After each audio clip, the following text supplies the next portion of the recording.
અમેરિકાની યમનમાં air strike, મિસાઇલો ઝીકી, હુતીઓના હથિયાર ભંડારનો કર્યો નાશ.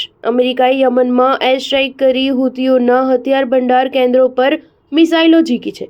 અમેરિકન સેન્ટ્રલ કમાન્ડે દાવો કર્યો છે કે અમે અમારા સાથીદારોને ધમકાવનાર અને ઈરાનનું સમર્થન કરતા હુતીઓના પ્રયાસોને ડામવા આ હુમલો કર્યો છે. સેન્ટકોમે એક્સ પર પોસ્ટ કરીને દાવો કર્યો છે કે અમારી સેનાએ યમનમાં હુતી એડવાન્સ કન્વેન્શન હથિયાર સ્ટોરેજો પર હુમલા કર્યા છે. સેનાએ 8 જાન્યુઆરી 2025ના રોજ યમનમાં હુતીઓના નિયંત્રણ હેઠળના વિસ્તારો પર ચોકસાઈપૂર્વક હુમલો કર્યો છે, જેમાં ઈરાનના સમર્થક હુતીના એડવાન્સ કન્વેન્શન હથિયારોના ભંડારનો નાશ થયો છે. અમેરિકન સેન્ટ્રલ કમાન્ડે કહ્યું કે હુતીના હુમલાખોરોએ આ હથિયારોનો ઉપયોગ કરી દક્ષિણ લાલ સાગર અને અદનની ખાડીમાં અમેરિકન નૌસેનાના યુદ્ધ જહાજો, કોમર્શિયલ જહાજો પર હુમલો કર્યો હતો. અમે આ ક્ષેત્રમાં સ્થાનિક ભાગીદારોને ધમકાવવા માટે તેમજ ઈરાનનું સમર્થન કરતા હુતીઓની કરતૂતો અટકાવવાના પ્રયાસોના ભાગરૂપે આ હુમલો કર્યો છે. આ ઓપરેશનમાં કોઈ પણ અમેરિકી કર્મચારી કે અમારા ઉપકરણોને